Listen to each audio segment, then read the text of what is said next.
Hi, welcome to Off Script. I'm Zach Lewis. And I'm Dr. Draper. Today on the show, we're talking about Guardians of the Galaxy Volume 3. We've been off for a week. We're back. We saw it. We got hot takes. We're also talking about Peter Pan and Wendy. Bit of a mini review on this one. We'd planned on both watching it, and something happened, believe it or not. Now, I saw it. So we'll talk about that and what happened. It's a whole thing. We're going to talk about some upcoming trailers, some exciting things that you want to keep an eye out for at the movies. And before we get to all of it, when you talk about the news, first things first, there's going to be a new Lord of War movie. Sincere Nick Cage fans listening to the podcast might have heard this. Apparently, Nicolas Cage is going to be in a sequel to the 2005 crime thriller Lord of War. Andy, you've seen this movie? I did. I saw this way back in the day. I think it was like a Blockbuster rental, that sort of thing. It stars Nicolas Cage as a gun runner in kind of warring African nations. He's an arms dealer. It's really good. It's kind of a cult classic, dark and funny. And it's from 2005. I can't believe they're gonna make a sequel almost 20 years later. Yeah, I'm a fan of the original, but I haven't seen it too many times. I think it lands in that kind of like pantheon of like pretty good Nick Cage movies that everybody's familiar with, right? Like it's not top class for me, but it's up there. It'd be with something like The Weatherman or like Adaptation, I guess. I like this premise that they've got. They said but he's going to be playing opposite Bill Skarsgård. He's going to be playing his son.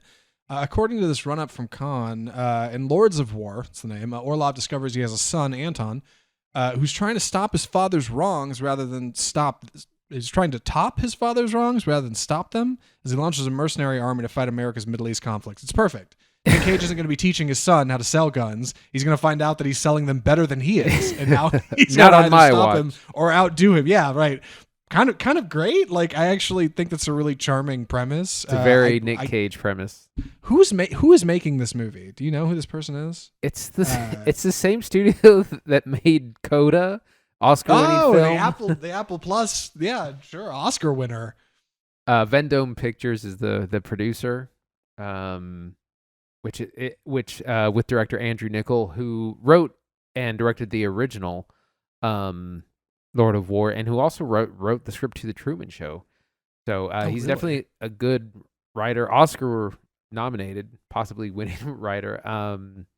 So that's kind of who's behind this. It's a strange take, but I mean we're in an era of like not just sequels and reboots, but like sequels to things that are old. Yeah, and like not to mention outside of like nostalgia Hollywood, which we should probably have a larger conversation about. Lord of War is like kind of great for a follow up because nothing has gotten better in arms dealing. Like it felt topical at the time in 2005, but in 2023, 2024, 2025, whenever this movie comes out, I think it'll be even more so, right? Like what's Lords of War gonna have to say about? You know what? I probably shouldn't get into it, but current events. It has the potential to be bleak and skeptical. I think cynical. Yeah, I remember. Like I said, it's kind of a dark comedy. This great line from the trailer that says, "I've armed every army except the Salvation Army." It's just like some real good, kind of anti-hero stuff. Do you think? I know I got to move off this because if you haven't seen Lord of War, this is probably the worst story to ever cover on the open of a podcast. But do you think Ethan Hawke's going to be back? Because he appears at the end of Lord of War as the sterling FBI agent who's trying to catch Nicolas Cage's if someone criminal. was in a movie and they're still breathing, there's a very good chance they're going to be in it. Come on, why wouldn't Ethan Hawke come back? Hey, I think his character, you could pull the same gag with him again. Honestly, like Lord of War is good. You should go watch it if you haven't seen it. All right, we're going to move on to our next story. Disney is pulling some content off streaming in a strategic rethink. So this follows what was an earnings call with Bob Iger and Disney CFO Christine McCarthy when they talked about where Disney's at. And believe it or not, Disney Plus has been losing subscribers in Q2. I think they lost like 4 million or something. It could just be stale content. It would be easy to say it's because they are doing dumb Star Wars stuff or they've gone woke. But really, it seems like the bulk of it is because they lost the rights to stream football in India, which apparently it was cricket. Was it cricket? Yeah. Perfect. Apparently that like really hurt them, but they've got some plans for Hulu. What do you know about this, Andy? So Disney's big focus right now is cost cutting. They're looking to make less content. They're looking to pull content that's costing them money in residuals probably, and probably license that out elsewhere. And they're going to be combining some of Hulu and Disney Plus into one app later this year. So that's actually really soon. So some big changes in all efforts to try and make streaming profitable. As somebody who pays for Hulu and Disney Plus, I think that's a great idea. As the average consumer, I'm not really charmed. It's got a little bit of the Discovery HBO thing to it. I'm like, ew, I don't need like, two of my streaming services kind of glom together. But like, honestly, again, as somebody who literally pays for both, I have both of those subscriptions, which is terrible. I shouldn't. Why not? Right? Like, you'll probably come out to hopefully a couple less dollars than what I currently pay, and I get some sweet deal, and I don't have to go to two websites and have two apps on my phone. Doesn't sound like a bad thing to me. Yeah, similar to this is actually as predicted by Off Script. We at one point said that there were because there were so many streaming services that they would eventually probably have to combine into fewer larger players. That's kind of what's happening now, but. Disney, like I said, that they've cut. They were supposed to have like 6 shows come out this year, and they've cut 4 of them. Like they canceled Willow season 2, National Treasure season 2. The Agatha Coven of Chaos is real iffy, probably not happening at this point. They're just really scaling back, and it is working. They apparently in the Grand Bob Chapek era, they had like $1.5 billion worth of like in the red, and they've cut that down to about $500 million now. So they're getting there slowly, and Bob Iger seems to be making the strategic cuts, but it's an expensive time for Disney for sure. It's true. I like this line he said on this call. Pulling content off the service goes hand in hand with making less of it. Or he says, quote, we have to get much more surgical about what we're making. And like that, I think is a good idea functionally. Like when you think of what Disney Plus is making, how much of that are you talking about with your family and friends? How much of that are you like, oh my God, you got to watch this show on Disney Plus? Like, I know they're working with Nat Geo. I know they make stuff like Renovations, which I'm sure is fine. Shout out to Jeremy Renner. I hope he's doing better. But like, if you're not watching Star Wars stuff and you're not there for the live actions, which most people aren't, like, who cares, right? I think it's also worth mentioning, like, Paramount is doing big things with kids content over on their network. Like, I don't subscribe to Paramount Plus, but like outside of just the Nickelodeon library, which is vast and deep, they're also like getting a lot of stuff like Illuminations content, right? You can watch Despicable Me over there. Trolls, I think, is on Paramount. Like, you watch it 1,000,000 times, right? Like, Disney, they have to make new things to be relevant, and they have to make those things like really unique and special. That's how they got to where they are now, making features that just stood out from like a crowd of other features whenever they came out, live, animated features mostly.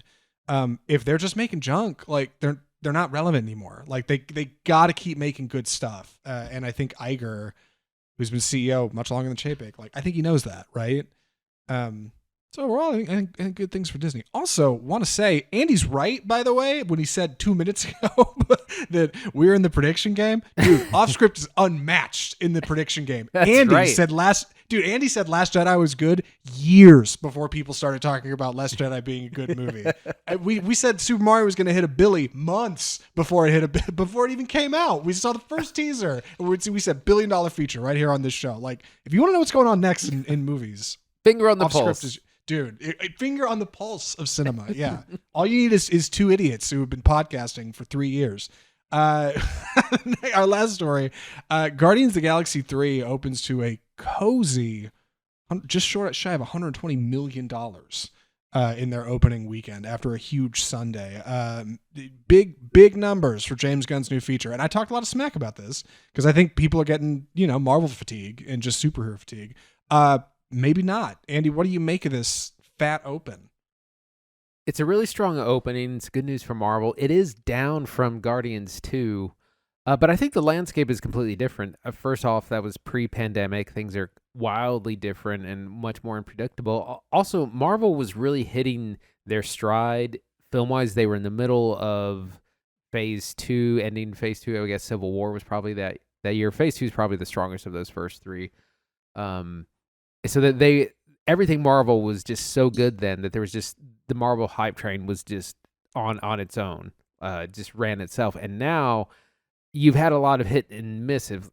Like Quantumania was not very good. Black Panther was pretty solid, but then I forget what it even came out last summer. The other Multiverse of Madness, Thor 4 were pretty mediocre. So it's kind of left people with a lot of bad taste in their mouth. And I feel like Guardians is suffering from a lot of other bad movies that Marvel has come out with in the last year. Yeah, it's really easy to forget Guardians 2 came out in 2017. Like, outside of the whole pandemic, that's 6 years. 6 years, yeah. 6 years. Like, that's a long time to get to your threequel, right? Like, to get to the third film. We've already gone to the sequel once. Like, you got to get people to come back to the theater a third time for Guardians 3. And it seems like it worked. And I think, like, a good lesson from the general public, because I think Disney already knows this, is like, you can't just crank out superhero movie after superhero movie. You need to crank out like superhero property that's good after superhero property that's good.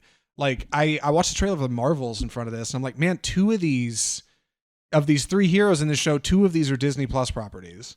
Like, and one of them is Captain Marvel, who we haven't seen since like just after Endgame. Like, come on, man. Like, I just don't care that much. But meanwhile, Guardians 3 makes $120 million. Like, people will come back for like the properties that are good and the heroes that are good. If they put out an Iron Man 4 tomorrow, that would make $100 million.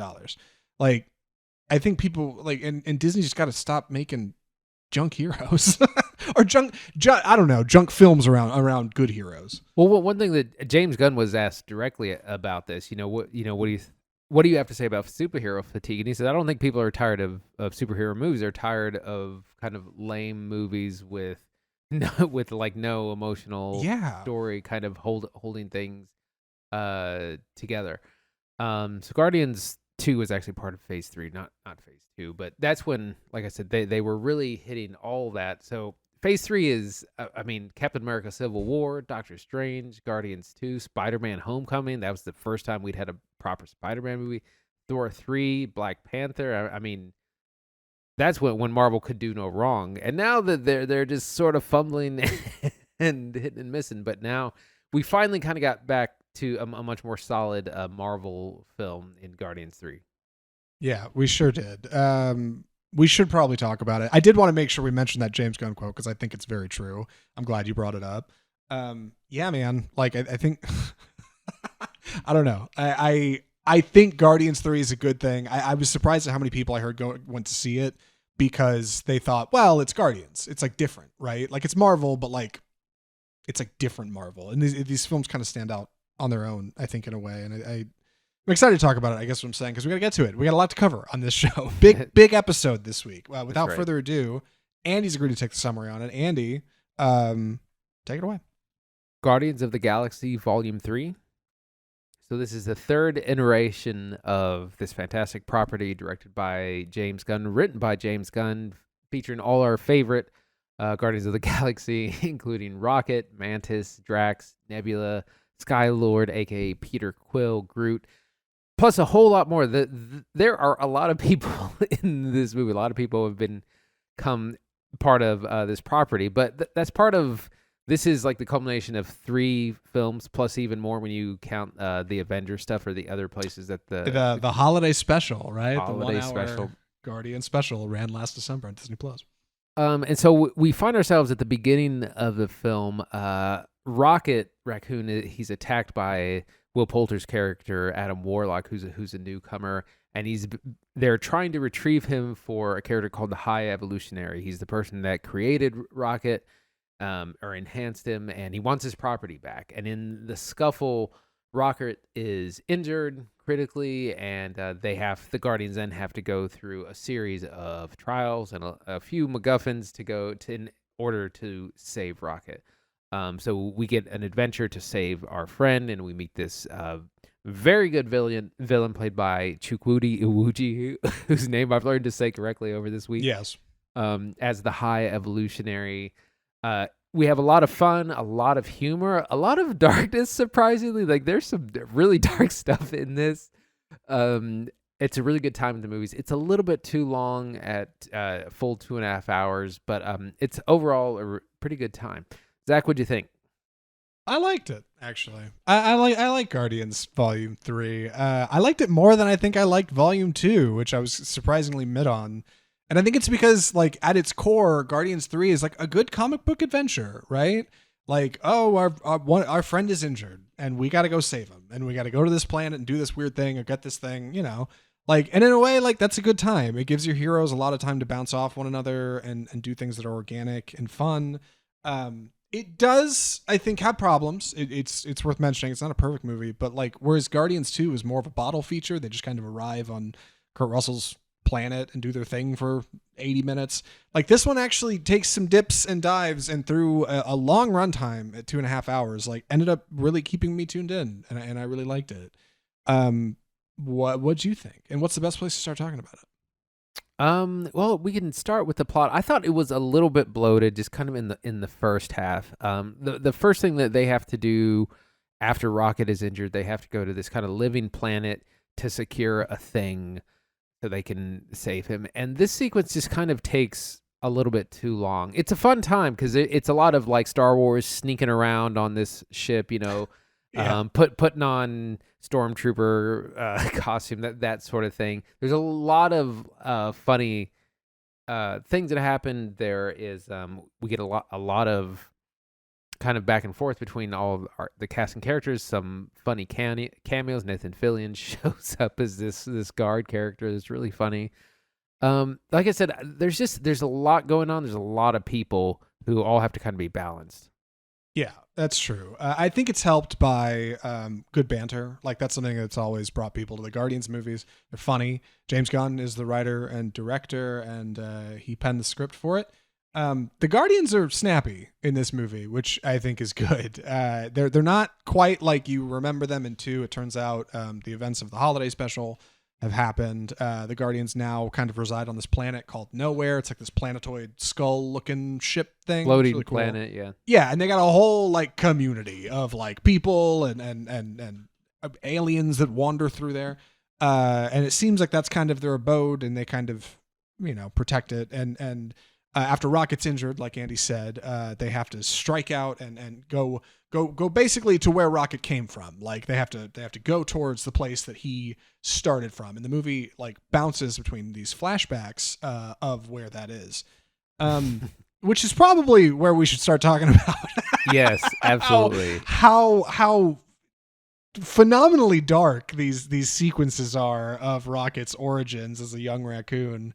Andy, you wanna tell people a little bit about what they're looking forward to? Yeah, so while Rocket is incapacitated, we get a lot of flashbacks, like Zach said, to his past, and this is something that's always been very mysterious in the Guardians films. Rocket's always been very defensive about talking about his past, so we get to see these early flashbacks of him being chosen and being experimented on by the High Evolutionary, and he's kind of put in this cage with other friends, other small animals that have also been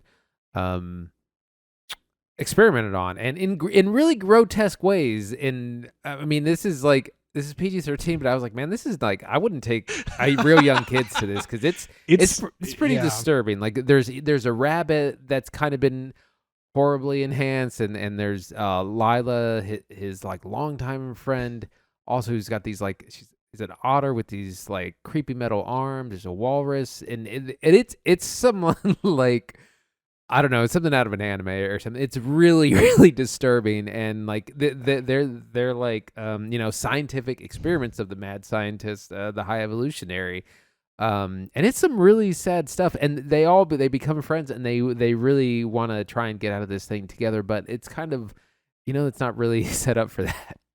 Yeah, like, I think one of the things that works really well in this movie is like how visually striking it is. All these places the Guardians go like are just like an overflow of visual creativity. They go to this like oozing planet thing, which is rad, and they go to this like this kind of, I don't want to get too far into it because it's into spoilers. They go to good places, and like all of that like visual creativity, bright colors and like sharp angles and organic shapes and all the kind of cool stuff they come up with to put in the background is like baked into this place where Rocket is in the beginning of the movie, because it's so dark and dingy and grimy and disgusting and awful and like it's just so unpleasant. And Gunn does a really great job. Like he does, it's not some big whole operation. It's really small, actually. It's just kind of a few cages on like a small set, but like the way he shoots it and the way he lights it makes it so disgusting. And like he combined in a soundtrack,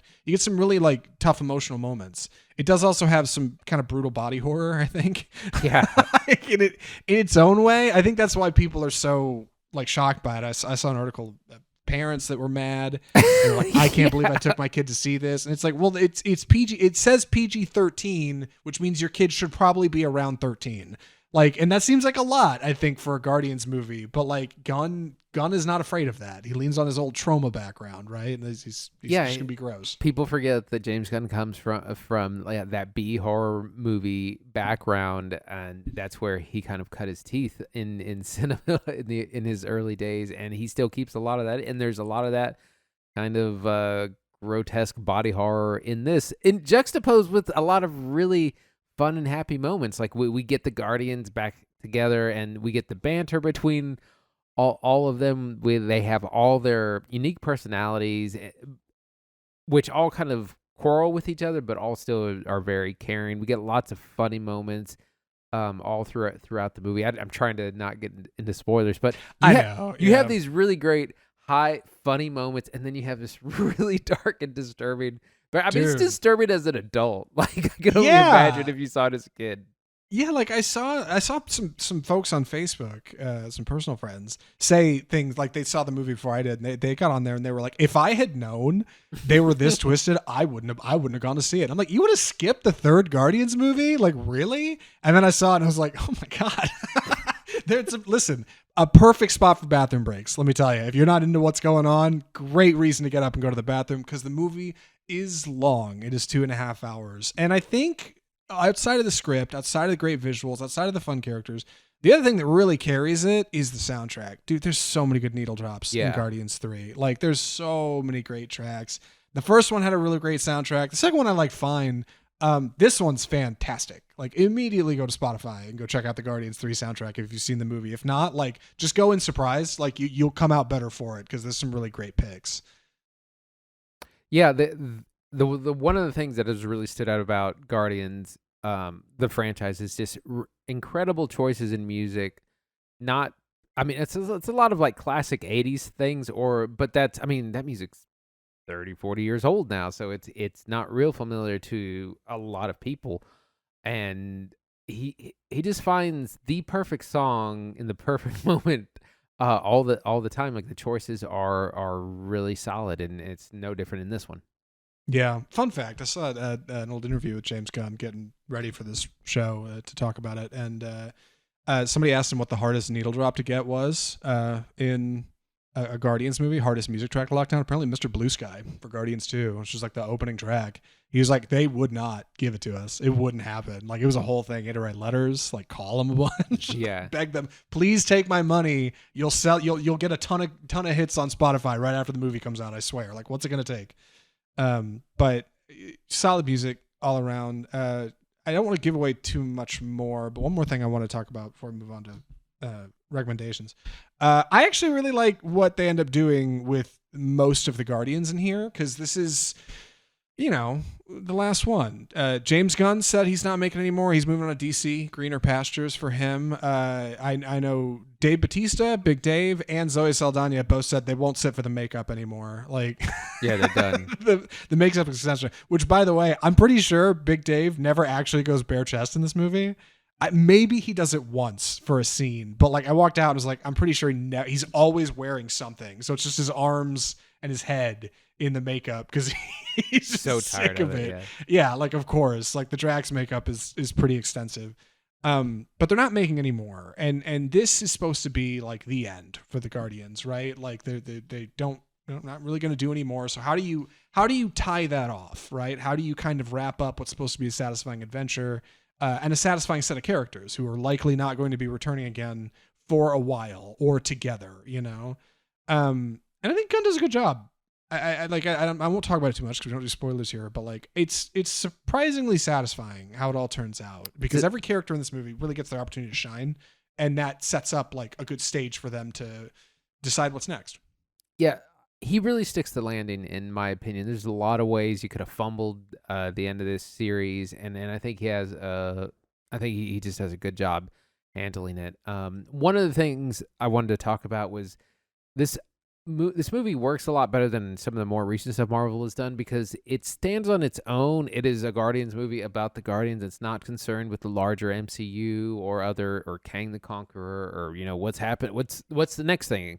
Which a lot of Marvel stuff just feels like a trailer for whatever's coming next or whatever's it's trying to set up. And this movie doesn't do any of that.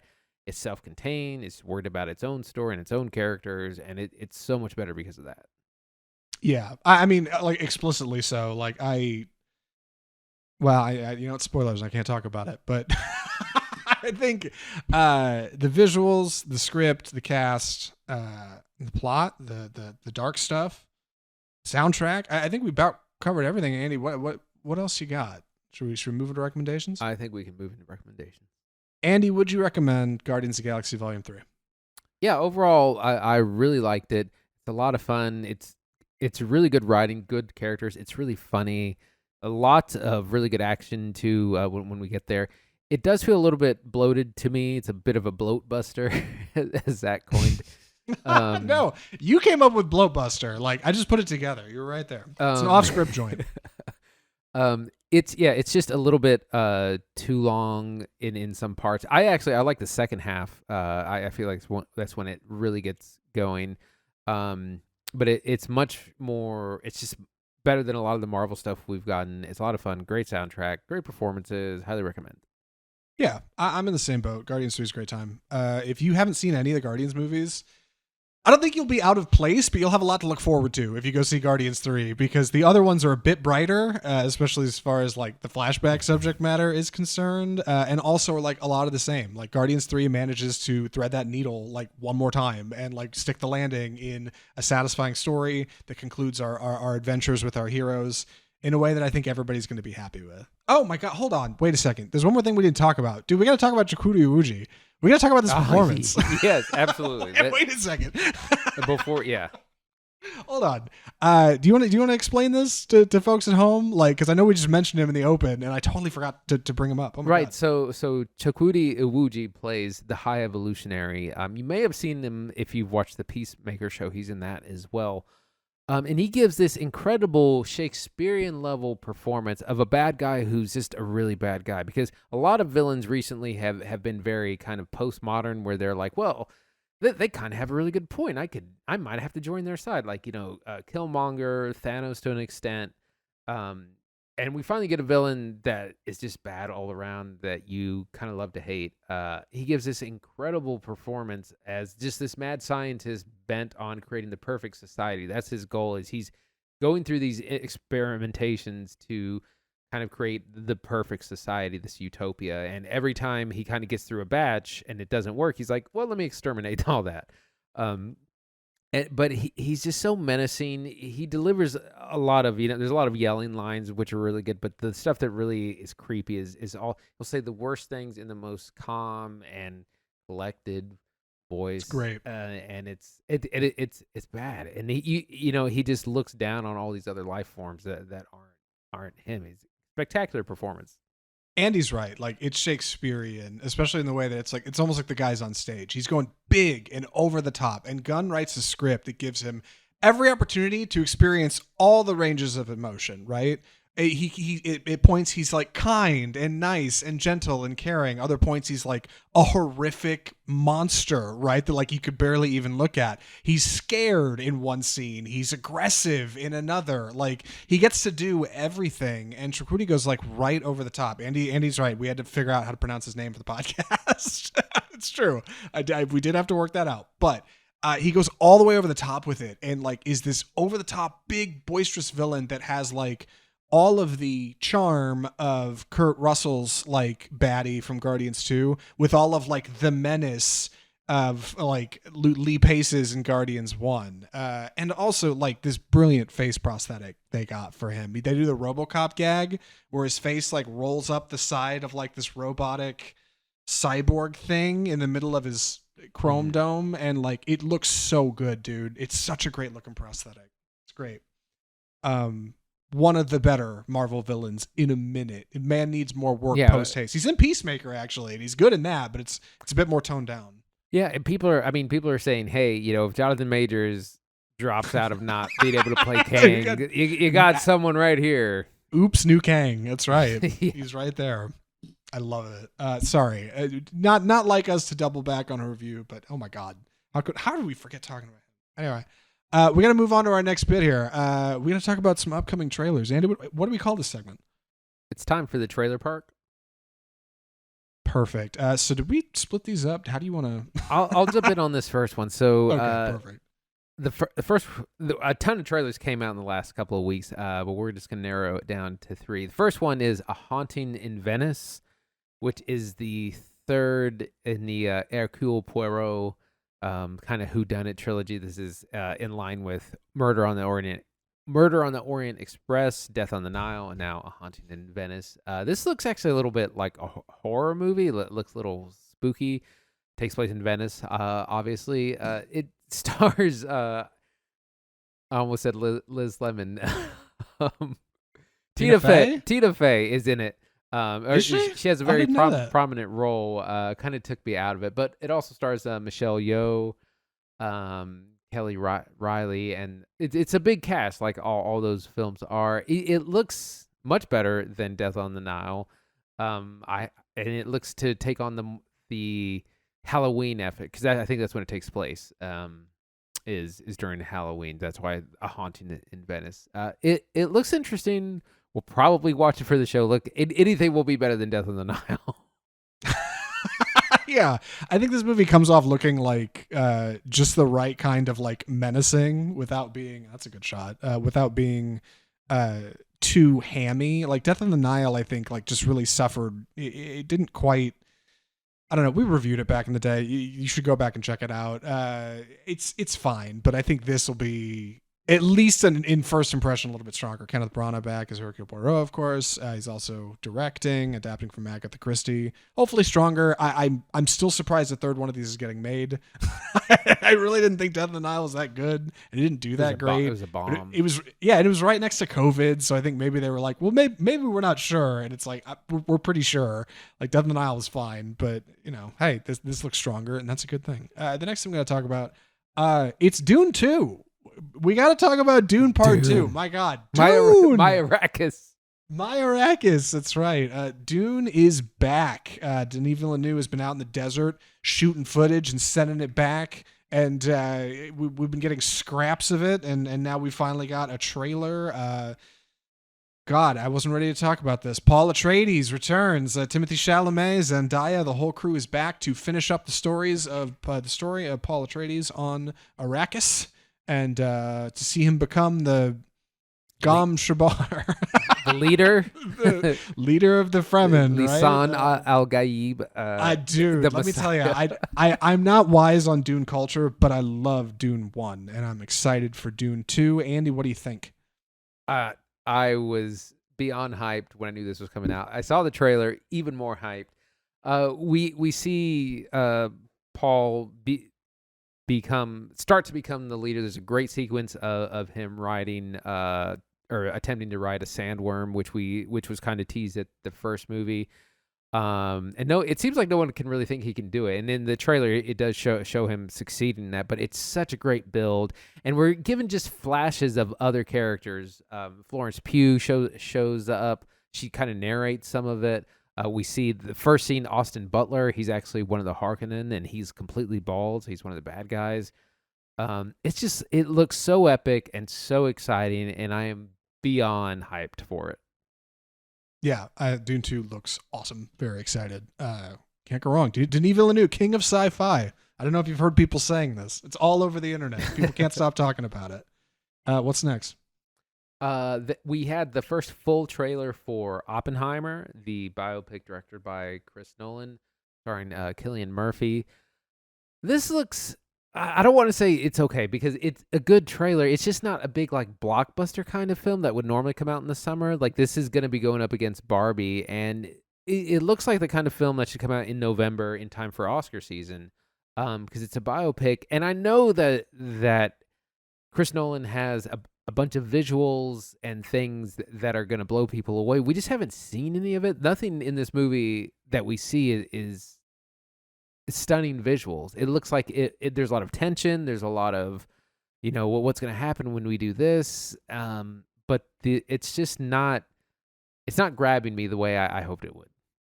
I'm a little surprised to hear you say that, but watching the trailer, I kind of feel similar. I think this trailer tragically gives too much away. It's like if you saw a trailer for Tenet before Tenet came out that was 3 minutes that was like, let us go ahead and explain the plot to you. And I'm like, oh no, like Christopher Nolan movies don't need that. They're all tone, right? Christopher Nolan it directs vibes first and plot second. That's what his movies are all about, vibes. And this movie, I think, lands more in like the Dunkirk category than the Tenet, Interstellar, Inception, Prestige category, in that it's, inspired by real events and not quite so mystical, but maybe a little dark, a little dark. And, man, I on the one hand, I'm excited for Oppenheimer, but like it's coming out in the summer and it just seems real grim. And like that, it seems like it might be a bit of a, challenging watch. Whereas like Barbie coming out same day. I mean, how do you not go see Barbie, right? That's going to be a great time at the movies. Yeah. I mean, Oppenheimer, like I said, it looks like something that comes out in the fall, pushing for an Oscar, and I'm sure it's great on that front. But like, all anyone I know is talking about going to see Barbie. I have a friend who's like, we're all dressing up, and we need to get on theme for Barbie. Right? Like no one's approaching Oppenheimer like that. Yeah, we'll see. Also, one more thing, I had asked Andy about this before we did the show, but I only got an Oppenheimer trailer in front of Guardians 3 and no Barbie trailer, and I'm convinced it's a psyop from Universal. They paid Disney to not run Barbie because, like, come on, how do you not put the Barbie trailer in front of Guardians 3? The audiences are very similar, much more similar than Oppenheimer, right? Like, yeah. What goth is going to see? Well, I guess lots of goths see Guardians, but it's fine. One more trailer we need to talk about. We got to talk about the trailer for Poor Thing. Poor Things is the new Yorgos Lanthimos film, infamously director of, Dogtooth, The Lobster, The Favorite, which I was actually a big favorite of mine. Really like that movie. Killing of a Sacred Deer. Killing of a Sacred Deer. I was going to say, what's that one with the deer? Which we reviewed on this show. We did. Does not have any deer in it. Yes, Yorgos Lanthimos, odd surrealist director, has a new feature coming out starring Emma Stone and Willem Dafoe and a handful of other individuals. I can't recall who. I don't know a lot about Mark Ruffalo. I don't know a lot about it. I know it's very visual. And there's like a 30-second teaser that came out today, and it looks like some bold cinema. Andy, what do you think? This looks great. I'm really enticed by what we see. It's a Frankenstein-esque story. Emma Stone's character has been revived by Willem Dafoe's kind of mad. He's a bit of a mad scientist. She is brought back to life, and then begins to wander the world. But it has parts of it that look like a Wes Anderson film. So it's just. It's inspired by Frankenstein, but it's not Frankenstein. That's what I want to try and get at. But just crazy visuals. We don't really know too much about it, but he's just one of those directors that I'm going to see anything he makes. I didn't get a good look at Willem Dafoe's prosthetics in the trailer because it goes by real fast. But I got it freeze framed on Facebook where we're streaming, and that looks great. He's definitely got some scars on that face. Yeah, like I don't know what exactly we're getting into, but like I can't wait to see it. Like Yorgos Lanthimos just makes weird stuff, and I think it's going to be a good time. You should definitely go see Poor Things. We'll cover it on the show. But with that, we need to move into our final review of the episode. Bit of a mini review this week, and I promised folks a good reason as to why only one of us watched it. I want to be honest, there isn't one. It's a bit of a miscommunication, both at the beginning of the show and on my part when I told Andy what I thought of the movie. I watched it on Disney Plus. I wanted to watch. I wanted to watch Peter Pan and Wendy because it's a new David Lowery feature, and we love the Green Knight on this show. Big Green Knight stance. Green Knight is great stuff. You should go watch the Green Knight if you haven't seen it. And this is his new feature. And when Andy and I went and saw David Lowery do a Q&A in front of Green Knight at the Texas Theater, the historic Texas Theater here in Dallas, he talked about shooting in the Netherlands. In Netherlands, he was shooting Peter Pan and Wendy, and he was working with Disney, and he'd done Pete's Dragon, the live action adaptation, which was I think received well by critics. I didn't see it. So since then, I've thought, oh man, I got to watch that new Peter Pan adaptation. It's Disney live action, but come on, it's David Lowery, right? It's going to be good stuff. And then I watched it. I told Andy what I thought, and I'll get into that in just a moment. And I said, you don't have to hold your breath. Maybe I'll just watch it. We'll do a mini review or something along those lines. This is what Andy tells me. And so then we're coming up on showtime. And I said, Andy, what'd you think of Peter Pan? He goes, oh, well, I didn't watch it. You said you were going to do it yourself. You said you would handle it. And I didn't realize I took charge, but apparently I'm the one reviewing Peter Pan and Wendy. Andy, do you want any comments on that before I jump into it? No, that seems accurate. Perfect. All right. Just want to make sure both of our sides of the story are heard. With that, we should jump into it. The movie is Peter Pan and Wendy.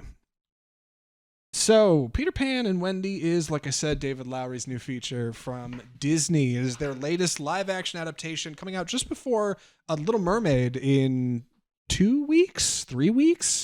This one went straight to Disney Plus, which when we heard him talk about it, I don't recall him mentioning whether or not it was going to be straight to Disney Plus. Frankly, being Peter Pan, I would think that would be theatrical. Peter Pan's a pretty beloved Disney animation feature, but they decided not to with this one. And I think we're going to get into that, or at least I will. Peter Pan and Wendy is direct at remake of the original. It is the Darling family, Wendy and John and Michael, who were all up in their playroom one night before their parents, their esteemed parents are going out to a fine, ball or something. And they're like, don't stay up too late, kids. And Wendy's like, why do I have to go to bed early? They're like, because you're going to boarding school tomorrow. And she's like, but I don't want to grow up. And they're like, tough. All right. That's too bad. But then in the evening, Peter Pan arrives and is fairy Tinkerbell. And they say, well, come with us to Neverland, right? We'll never grow up. And they all fly off to Neverland. And it's there that they meet Captain Hook and the Lost Boys and Tiger Lily and the whole cast of Peter Pan characters, and they have a romp, and then they got a sword fight, and it's Peter Pan. And I really like old Peter Pan. Like I should say that. I think that old movie's solid. And I had hoped that between the magic of the old one and David Lowery, right, pulling a rabbit out of a hat like he did with Green Knight, that there would be something really special here.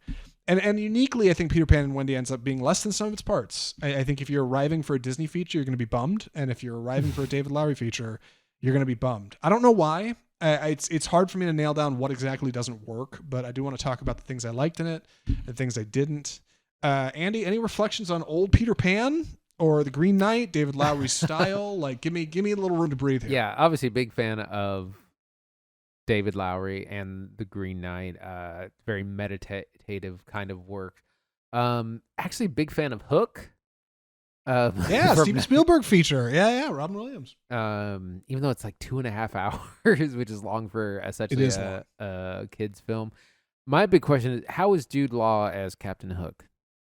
That's a good question. Jude Law, I think, is pretty good in this feature as Captain Hook. It's not exactly the way the old one went. All of these Disney live actions have a bit of a tweak from the story, and they actually spend a little bit of time getting into Captain Hook's past. Because it's a question, right? Like in a land of people who never grow up, how are there a bunch of adult pirates, and why is there a crocodile after him? Yeah. And why is there a ticking alarm clock? Right? All good questions. And they do spend a little bit of time getting into where Hook comes from, which I think is smart. I think that's a good angle that many Peter Pan adaptations have taken from the original story since. I should also say, like, I think the kids are all pretty good. The girl who plays Wendy, I don't know her name. She will be in more stuff, I think. That's my hot prediction. She's got a bit of a Susan Pevensey vibe. If you remember, like, the middle girl from Chronicles of Narnia, like the older one. She's kind of like that. She's got the long face and she's charming and she does a great job of like emoting. I think she's solid. She does a good job serving John and Michael, who are mostly pushed to the background for this movie. Satisfyingly, you get much more Wendy, per the title. If anything, I think the kid who played Peter Pan is really good, but uniquely like doesn't get enough screen time. I feel like Lowery cuts away from him a lot. I can't explain it. Like I just feel like I see a lot more Tinkerbell and the other kids and a lot less of him. But again, it's not just called Peter Pan. It's Peter Pan and Wendy. And I think thematically that was important to this. Like, it's not just Peter Pan's kind of tale. It is about Wendy and this fear of growing older. And I think that's like a good departure to stop talking about Disney and start talking about David Lowery. David Lowery is a dour guy. Andy and I saw him at historic Texas Theater. And he talked about how Green Knight is about like his fear of death, and how Ghost Story was about like his fear of death, and about how Old Man and the Gun, which is the Robert Redford movie where he's like an old bank robber, is a bit about like also the fear of like death. What's next. Yeah, like what comes at the end. And Peter Pan and Wendy like actually has a charming through line of that kind of DNA of his, where she's genuinely like fearful of like what's next in her life, and she's like, I love my life now. I love hanging out with my brothers John and Michael and playing pirates, and I love living at mom and dad's house, and like I don't want to change. Like I don't want things to be different, and like that's a scary thing. And this movie is a little bit about acceptance and like growing to like not only look like accept what's happening to you, but look forward to it, right? And like look at it as an opportunity to grow and change and become somebody new. And that plays really great against Peter, who is a character who does not want to change, right? He lives in Neverland with the Lost Boys. Nobody ever grows up. And like I think Lowery really does a good job, like in the script, of kind of nailing that a little bit. And he spends a lot of moments with the kids kind of lingering. If you're watching on Facebook, you can see I've got this shot of a kind of teary-eyed Peter as he and Wendy are like sitting on a rooftop kind of talking to each other. Like he pulls way in and he's got a good field of focus, but it's really tight on the face, and like he manages to get those like emotional moments, and that's combined with I think good cinematography when step back. Like Neverland in this movie is up in like, where did he film? Scandinavia? Like it's big cliffs and rock faces. If you watch the trailer, it's not the Caribbean, right? Where it's traditionally where Peter Pan is. It's like a pirates, right? An island, but no, like uniquely he's up north, and like it's a little colder, it's a little drearier. This plays for a darker feature, which I think a lot of people have been criticizing because it looks like all of Disney's live action's really dark, so they can hide the CGI. I don't think that helps it. The visuals do come off a little flat, but like I like this setting, and I like this kind of lean on the script where like our characters are more than just like what was on the page. I think where it falls apart well, hold on. Andy, I should give you a chance to talk. I've been talking for 4 minutes. Any thoughts so far? Any questions? How is it similar, and how is it different from the kind of Peter Pan tellings that we've seen before? Yes, great question. That's exactly where I was headed. Perfect. You're right in front of me.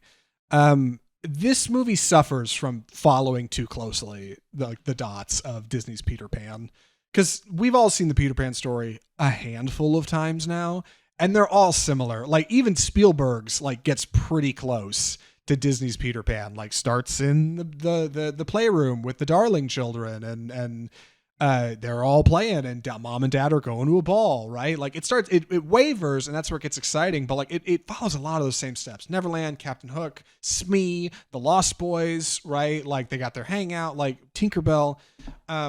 In this movie, like it's too close to what the old one did. You know every story beat before it happens. There's no excitement in that script. Like, you know exactly where everything's headed. There are a couple of minor variations, very minor, but you know where it's going. And the problem is, like, it's too dark, I think, to be a kid's movie that's enjoyable. I can't see a child enjoying Peter Pan and Wendy. They'd be bored. But it's too paint by numbers to be a good adult movie. Like, you end up with like a style, like a movie stylistically that's David Lowery, but in practice is a Disney movie, and it doesn't really work. Like, it doesn't thread the needle in either way, and it ends up being kind of a misfire, and it's a shame, because I think when you look back on David Lowery's filmography, I think this one actually is not bad, but like for what it's supposed to be, a Disney live action does not hit the mark. Like, it ends up being bland and dull. I wonder if it was given the kind of theatrical treatment, like something that they would make for theatrical release, if that would have made a difference. I don't know. Like, I don't know how much it cost to shoot, but it couldn't have been that cheap. There's definitely a lot of CGI in it, but like, they definitely have a real pirate ship set, like, that they're running around on, you know, and there's like a big cave scene that they're in with water tanks, and I'm like, okay, like, so for all the CGI, like, there's a lot of money off screen too. It's just colored kind of flat. The music's not too exciting. Like, the kids are fine, but you know what's gonna happen. I could, Andy, you probably haven't seen the Peter Pan movie in 10 years, and I could have you write down what you think the plot points of Pan are, and you would have the plot of this film. Yeah, it's the same. Like, and that hurts it. Like, that hurts it a lot. That's something I think all of these movies kind of suffer from, and I'm kind of dreading going into The Little Mermaid, because it's like, you literally know the whole movie before you've sat down in the theater, you know, like, there will be no surprises. Nothing will take your breath away. Like, it's just, and that's a bummer, and that's not great. So I should move on to the recommendation, because I've gone way too long on this. Andy, I think I would probably not recommend Peter Pan and Wendy. Like, I think in the rear view, like, in 5 years, when somebody is looking at the filmography of David Lowery, they'll come onto this one, roll their eyes, watch it, and go, you know what? That's not a bad David Lowery movie. Like, I think it's emotional where it needs to be. It's well shot. It opens with a great oneer. I was just telling Andy before we started that I really like a lot of good sequences, strong camera movement. Like, if it didn't have Disney's name on it, and it was just a little bit different from the traditional Peter Pan story, I would say this is David Lowery's Peter Pan, and it's not bad. But like, the Disney needle running through the middle of it, where it's gotta have the same damn beats. If this were David Lowery's Peter Pan, it would be devastating. Like, people, yeah, you would be able to, you'd walk out of it a different person. You can like, it's like you can just feel him reach for that, and then a studio exec slap his hand away from the table. Like, hey, stop that! Like, we're not going to be dark and grim and dour in Disney's Peter Pan. And like, it's a shame. Like, yeah, I think there's a world where like David Lowery's Peter Pan is good stuff, and like, this just doesn't quite get there. And honestly, I think Disney might be the problem. But I like David Lowery a lot. That's easy for me to say. It's on Disney Plus. If you want to watch it, go off, King. You know, do your thing. Like, who am I to say you shouldn't watch Peter Pan and Wendy? I just, you know, it's a movie you could. What as I told you? It's a movie you could put your laundry on while you're watching it. And when you get bored or get to a scene that you already know how it's going to happen, you can get up and go to the bathroom or whatever. You know, it's fine. David Lowery's Peter Pan is fine. Bums me out, man, but I'm glad Guardians was good. Overall, it's a pretty good week of the movies, and it turns out we have kind of nothing to watch next week, because Guardians is taking the whole pie. 2 weeks at the box office. Yeah, that's right. But before that, we do have a little bit of a death of cinema to cover. Oh, God, I forgot. Oh, no. Okay, good. I'm glad we're ahead of time then. We got a little bit of time left. Forgets to read the outline, but it's okay. I sure did. Well, I didn't. Hey, at least I watched both the movies. Like, that's big talk, all right, from the guy who didn't watch both the movies. All right. Go ahead and introduce the segment for us. Oh, my God. It's time for the death of cinema.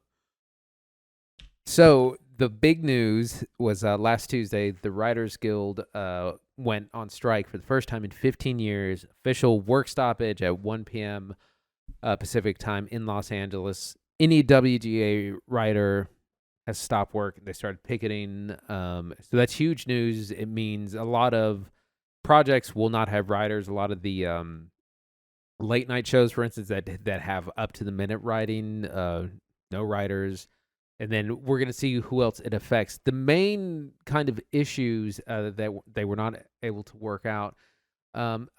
It's basically a lot of changes with technology. Streaming's a big issue. It used to be that shows that came out on TV, writers would be paid residuals, and now they're not because it's all on streaming, and the streamers don't release the numbers. So there's nothing to know how much you should or shouldn't be paid for a work. So that's something that they were really wanting for. Other things include a guaranteed number of weeks for employment for TV writers, and also this is kind of a big one. They want to do some regulation of AI writing from things like ChatGPT in WGA covered work. So that's also a big thing because there's proposals like studios want to use an AI to generate a script or an idea, and then hire fewer writers to then like clean it up and make it ready to go for production. So that's the huge news. The strike is still ongoing. It's only been a week. We'll see how long it lasts, but we're already seeing the stoppage of a number of shows and films be put on hiatus while this waits to be resolved. This is, in a weird way, I'm glad we're doing it this at the end of the show. I didn't plan this, I swear. But I feel like I'm not very good at talking about things like strikes on a public forum because I want to remain unbiased. But like I see a lot of things that make sense with what these writers are doing. Like Hollywood and most media in general, like, is usually pretty slow to adapt to new technologies, and it takes time to work out, what exactly the best path forward is. Every studio has a different idea. Infamously, through the pandemic, a lot of studios thought, hey, we should pull all our theatrical features and sit on them. And some others said, we should partner with companies like Netflix to release them. And then others, like Warner Brothers, said, we're putting our entire theatrical slate on streaming at the same time.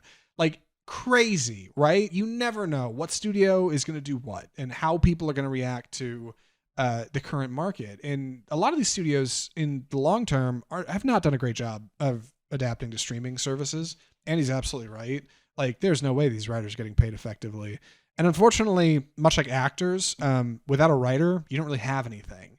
This seems to be up for debate lately with the idea of things like AI, and maybe for like small television that would be relevant, right? Or like for loose concept ideas, you could use AI, but for finer things, you're going to need a writer, and writers are really important. So they should probably just pay these people.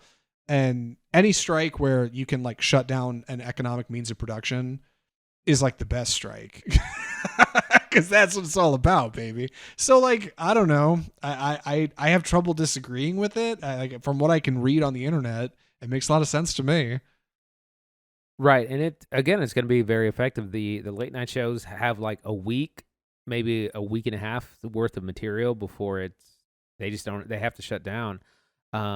Marvel's Blade has been put on hiatus.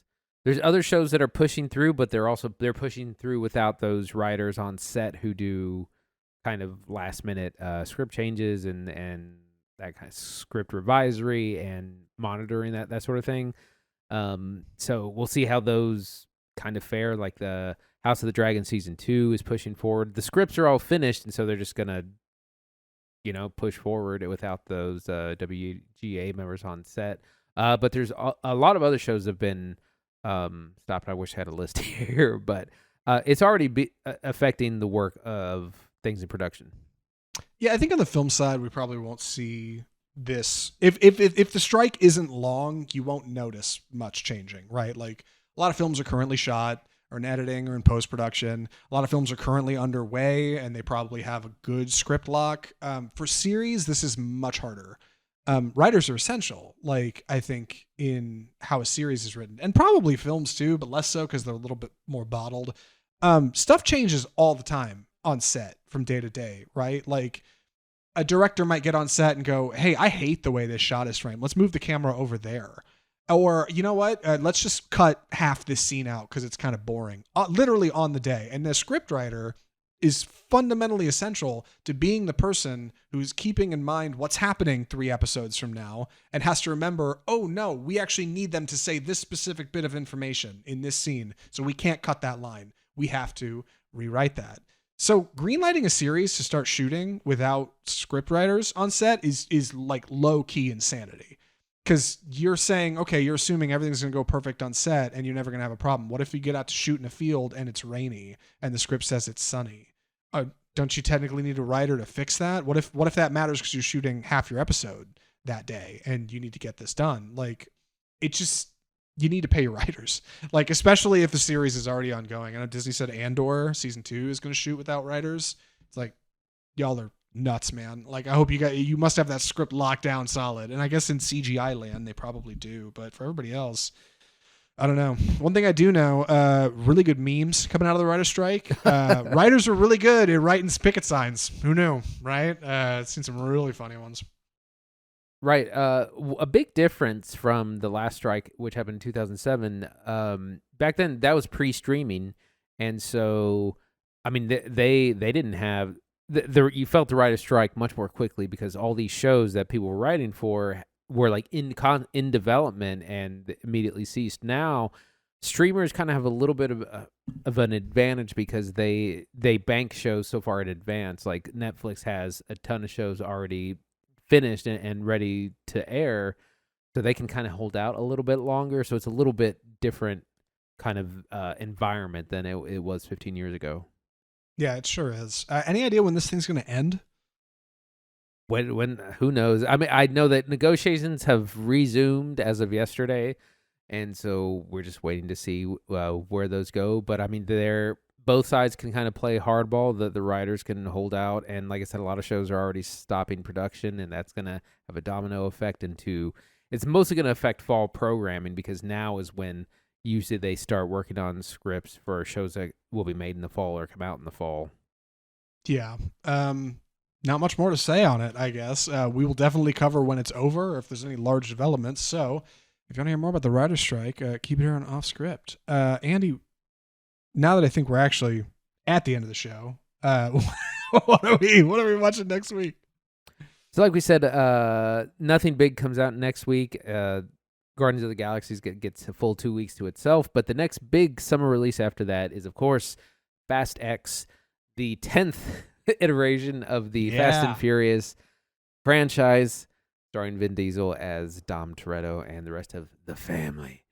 So that'll be the big release. That's going to be a huge movie. Absolutely. And that's what we're going to be coming back with. Maybe we'll do D-Box again. Yeah. Fast X looks fine. I wish I could say I was excited about it. We saw Fast 9 for the show. I think before then I had seen like a handful of the Fast and Furious movies, probably more like a few. But boy, I can't wait to see part 1 and how Dominic Toretto is finally going to wrap up things. Or Jason Momoa is going to wrap him up, I guess. I don't really know what's going to happen in Fast X, but it's going to be loud and there's going to be a bunch of people loudly chewing popcorn in my theater and texting. That's about the caliber of moviegoer going to see Fast X. Yeah, I'm gonna get a D-Box seat and get thrown from my chair. Right, ejected through the ceiling tiles. Like, absolutely, you're gonna look like a crash test dummy in that thing. Like just exploding out the back of the screen. I might come with you. That'd be a good way to see it, I think. Or like I said, go see a quiet screening where you're not gonna have people just like on their phones half the movie. I tell you, like, as we watch more movies for the podcast, I've really learned to suss out like the different theater audiences. You go see something weird like Yorgos Lanthimos' new movie, or like even Oppenheimer, probably it's gonna be pretty quiet in there. You go see Fast X or like Creed 3. Oh my god, dude, people are gonna be on their phones the whole movie. Like, they don't care. It's crazy. Mm-hmm. Yeah. And they get out and they're like, $14 for a movie ticket. All the gyms text the whole time. Anyway, if you enjoy the show, if you like what we're doing here on Off Script, the best way to support us is just subscribe. Just subscribe to Off Script on your favorite podcast platform so you can listen to us and what we're doing and movies we're talking about every single week. Movies are expensive. Podcasts are cheap. Andy and I should know. So come listen to the show and get a little bit of benefit out of these tickets that we're buying. You can also follow us on Facebook, where we live stream the show every Tuesday, except for today, which is Thursday, because we had a thing. It's a whole thing. But we'll be back in 2 Tuesdays to talk about Fast X right here. And you can watch the show live, comment, engage. You can follow us on YouTube, where we upload our episodes, interviews, a lot of exciting things. Big things happening on the YouTube channel. Big things happening on the YouTube channel. Come check it out. We're on Instagram. We're on Twitter. You can follow us on all the usual social media outlets. And you can find us on the web at offscriptfilmreview.com. And you can email us correspondence at mail@offscriptfilmreview.com. Tell us what you thought of the show. Tell us what you think of the movies. Tell us, I don't know, tell us about you. We might even read it on the air. And I think that covers it from all of us at Offscript, the home of Bold Cinema. I'm Zach Lewis. And I'm Dr. Draper. Thanks for watching.